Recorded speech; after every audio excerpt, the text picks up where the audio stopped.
Assalamualaikum warahmatullahi wabarakatuh. Alhamdulillahirabbil alamin wa bihi nasta'in wa ala umuri dunya waddin.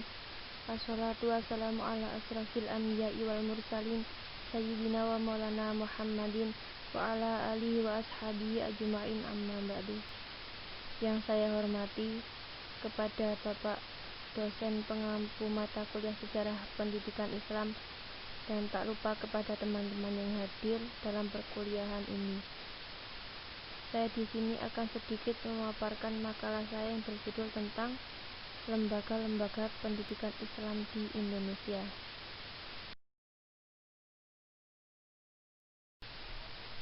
Langsung saja. Jadi dalam makalah ini nanti pembahasan yang akan saya jelaskan yang pertama yakni pengertian lembaga pendidikan Islam. Yang kedua, tujuan lembaga pendidikan Islam. Yang ketiga, fungsi lembaga pendidikan Islam. Dan yang terakhir, jenis lembaga pendidikan Islam.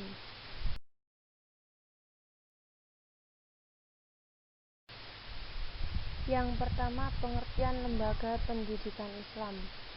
Lembaga pendidikan Islam secara terminologi diartikan sebagai suatu wadah atau tempat berlangsungnya proses pendidikan Islam. Lembaga pendidikan Islam mengandung pengertian konkret berupa sarana dan prasarana, dan juga pengertian yang abstrak dengan adanya norma-norma dan peraturan-peraturan tertentu serta penanggung jawab pendidikan itu sendiri. Muhaimin menjelaskan bahwa lembaga pendidikan Islam merupakan suatu sistem pendidikan yang sengaja diselenggarakan atau didirikan dengan hasrat dan niat untuk mengejawantahkan ajaran dan nilai-nilai Islam. Sistem pendidikan ini dikembangkan dari dan disemangati atau dijiwai oleh ajaran dan nilai-nilai Islam. Jadi secara etimologi, lembaga adalah asal sesuatu, acuan, sesuatu yang memberi bentuk pada yang lain, badan atau organisasi yang bertujuan untuk mengadakan suatu penelitian keilmuan atau melakukan sesuatu usaha. Dalam bahasa Inggris, lembaga disebut institute. Jika dalam pengertian fisika, yaitu sarana atau organisasi untuk mencapai tujuan tertentu. Sedangkan lembaga dalam pengertian non-fisik atau abstrak disebut institution, yaitu suatu sistem norma untuk memenuhi kebutuhan. Lembaga dalam pengertian fisik disebut juga dengan bangunan, dan lembaga dalam pengertian non-fisik disebut dengan pranata. Pendidikan Islam adalah usaha pengembangan fitrah manusia dengan ajaran Islam agar terwujud atau tercapai kehidupan manusia yang makmur dan bahagia. Ahmad D. Marimba mengartikan pendidikan Islam sebagai bimbingan jasmani dan rohani dengan berdasarkan pada hukum-hukum Islam menuju pada terbentuknya kepribadian, utama menurut ukuran-ukuran Islam. Dari pengertian di atas dapat disimpulkan bahwa lembaga pendidikan Islam adalah suatu wadah berlangsungnya penyelenggaraan pendidikan Islam dengan berbagai sarana, peraturan, dan penanggung jawab pendidikan yang dijiwai oleh semangat ajaran dan nilai-nilai Islam dengan niat untuk mengejawantahkan ajaran-ajaran Islam. Pembahasan yang kedua yakni tujuan lembaga pendidikan Islam. Tujuan lembaga pendidikan Islam ini tidak terlepas dari tujuan pendidikan Islam itu sendiri. Tujuan pendidikan Islam digali dari nilai-nilai ajaran Islam yang bersumber dari Al-Quran dan Hadis. Menurut Muhaimin, lembaga pendidikan Islam secara umum bertujuan untuk meningkatkan keimanan, pemahaman, penghayalan, dan pengalaman peserta didik tentang agama Islam, sehingga menjadi manusia muslim yang beriman dan bertakwa kepada Allah Subhanahu wa Ta'ala, serta berakhlak mulia dalam kehidupan pribadi, bermasyarakat, berbangsa, dan bernegara. Lembaga pendidikan Islam mempunyai tujuan untuk mengembangkan semua potensi yang dimiliki manusia itu, mulai dari tahapan kognisi, yakni pengetahuan dan pemahaman siswa terhadap ajaran Islam, Untuk selanjutnya dilanjutkan dengan tahapan efeksi, yakni terjadinya proses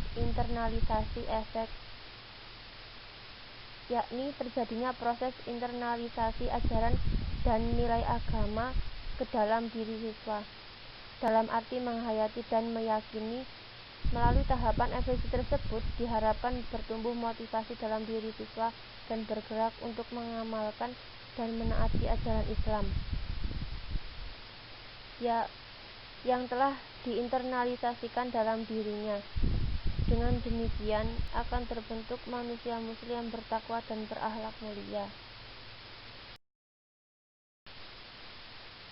Yang ketiga yakni fungsi lembaga pendidikan Islam. Pendidikan Islam termasuk masalah sosial, sehingga dalam kelembagaannya tidak lepas dari lembaga-lembaga sosial yang ada. Lembaga disebut juga institusi dan pranata.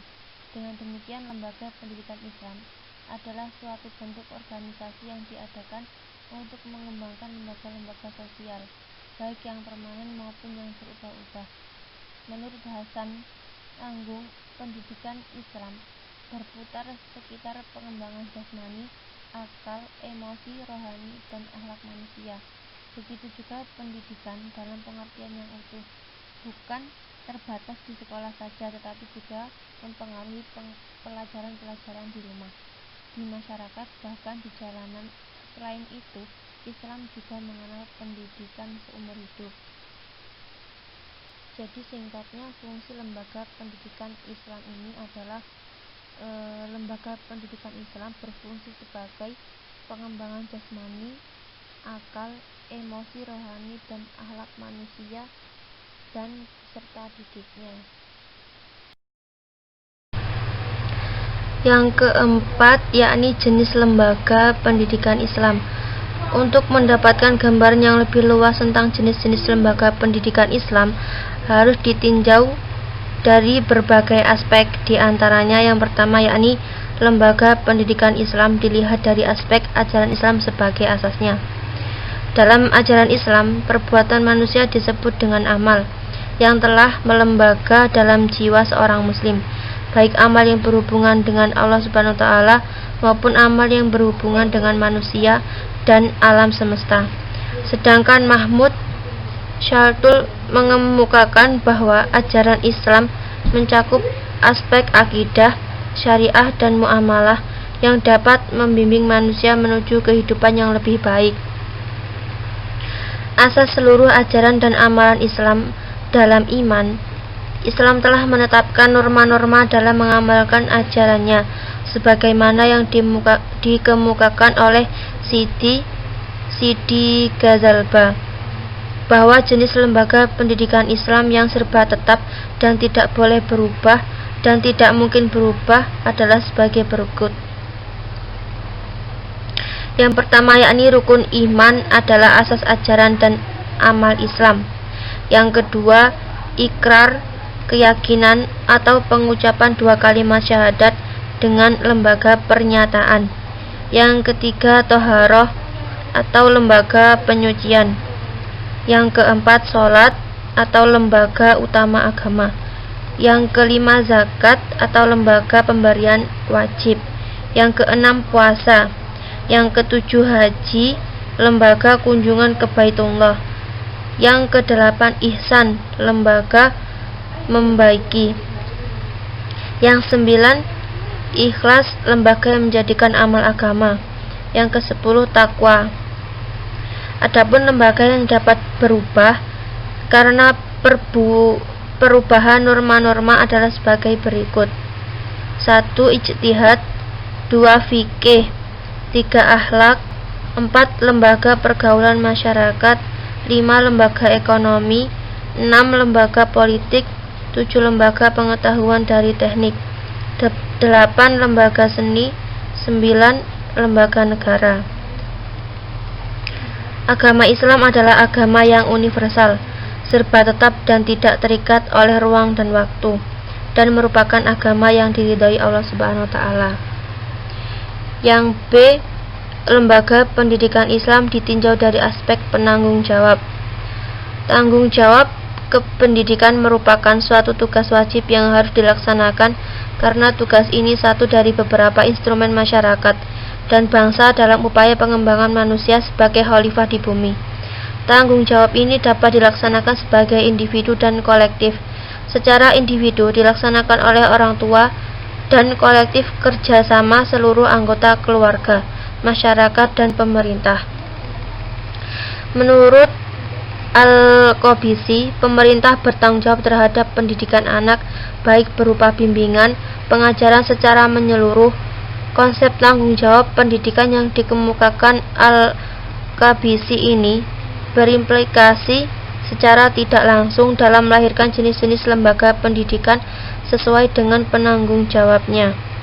Jika penanggung jawabnya orang tua, maka jenis lembaga pendidikan dimunculkan adalah lembaga pendidikan keluarga.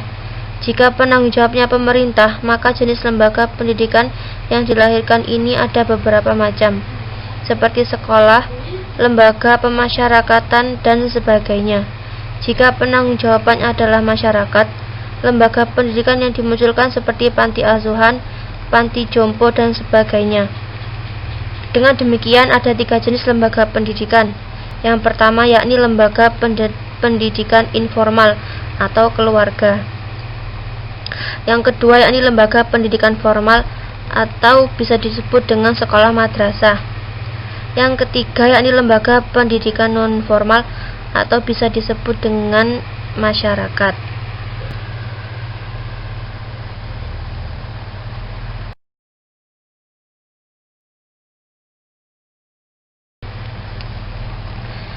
Nah, yang terakhir adalah kesimpulan. Jadi, lembaga pendidikan Islam adalah suatu wadah berlangsungnya penyelenggaraan pendidikan Islam dengan berbagai sarana, peraturan, dan penanggung jawab pendidikan yang dijiwai oleh semangat ajaran dan nilai-nilai Islam dengan niat untuk mengejawantahkan ajaran-ajaran Islam. Yang kedua, lembaga pendidikan Islam secara umum bertujuan untuk meningkatkan keimanan, pemahaman, penghayalan, dan pengalaman peserta didik tentang ajaran Islam, sehingga menjadi manusia muslim yang beriman dan bertakwa kepada Allah Subhanahu wa taala, serta berakhlak mulia dalam kehidupan pribadi, bermasyarakat, berbangsa, dan bernegara. Yang ketiga, lembaga pendidikan Islam berfungsi sebagai pengembangan jasmani, akal, emosi, rohani, dan akhlak manusia dan peserta didiknya. Yang keempat, jenis lembaga pendidikan Islam dilihat dari aspek ajaran Islam sebagai asasnya terbagi 2, yakni yang tidak berubah dan yang berubah. Lembaga pendidikan Islam ditinjau dari aspek penanggung jawab terbagi menjadi 3, yakni lembaga pendidikan informal, lembaga pendidikan formal, dan lembaga pendidikan non-formal.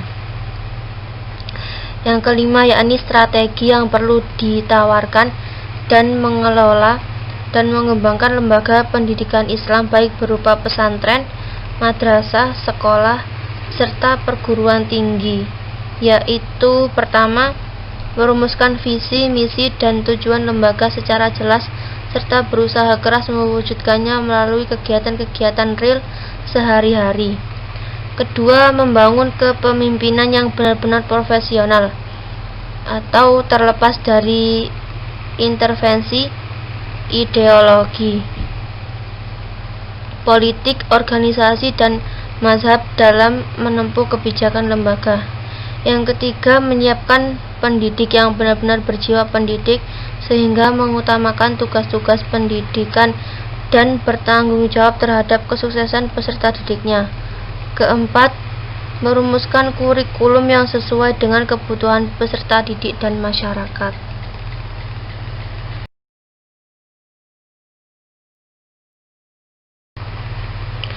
Sekian penjelasan dari saya. Semoga bermanfaat bagi teman-teman semua. Apabila dari awal hingga akhir ada kesalahan, mohon dimaafkan. Wassalamualaikum warahmatullahi wabarakatuh.